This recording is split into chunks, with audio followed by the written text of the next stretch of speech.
part of the rubric has to do with what adults call mechanics. Mechanics are just the nuts and bolts of your essays.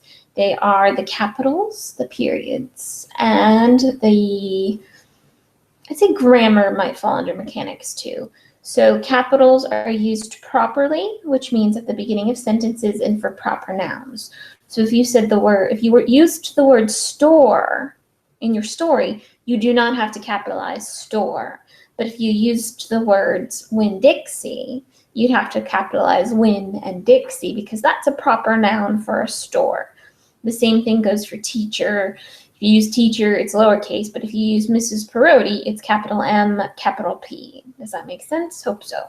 Last, punctuation used correctly. This just takes practice and this takes patience. So if you have somebody who's nice enough to check your story for you, listen to what they say, follow along, pay attention to the mistakes that you make more often, and try to keep an eye on that while you're writing.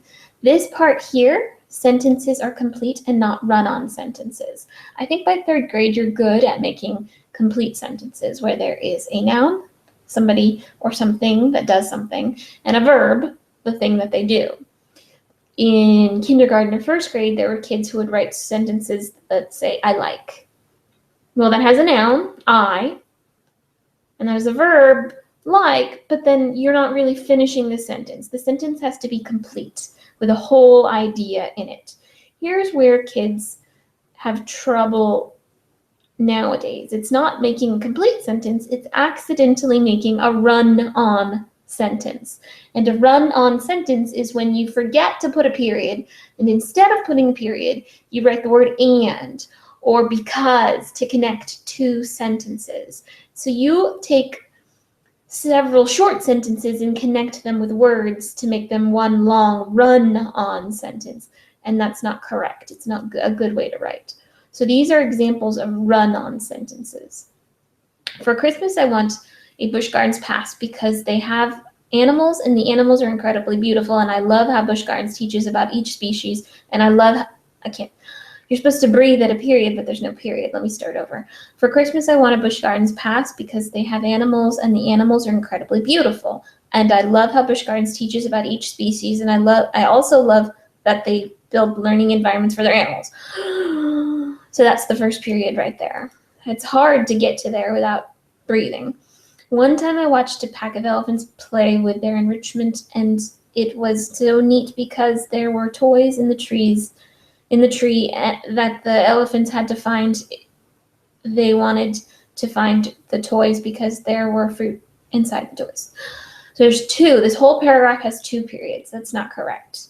Let's try it a different way with periods after your idea or your thought is done.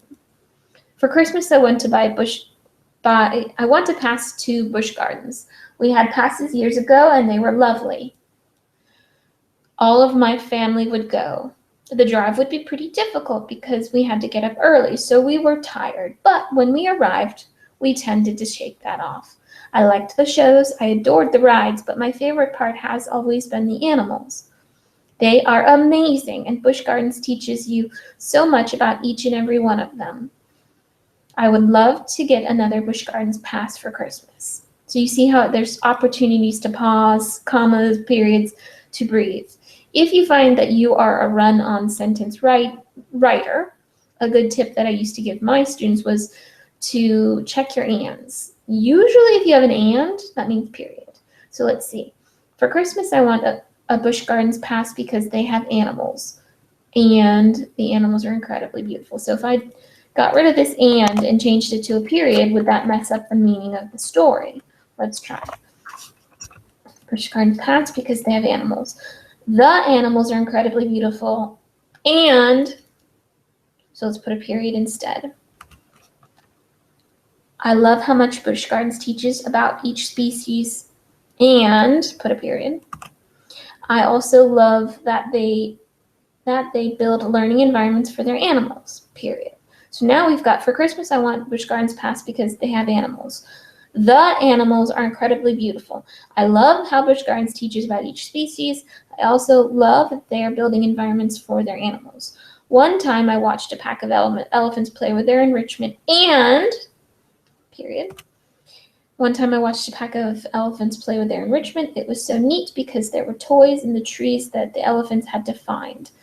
So this one is not an and, but you should probably put a period here because you're starting with a new idea. They wanted to find the toys because, period. They wanted to find the toys because there was fruit inside the toys. You'd have to go back and add the capital letters now that you have brand new sentences, but the and rule generally works if you find yourself becoming a run-on sentence writer, but you will get graded down if you don't have complete sentences or if you accidentally have run-on sentences. Okie doke, hope that helps.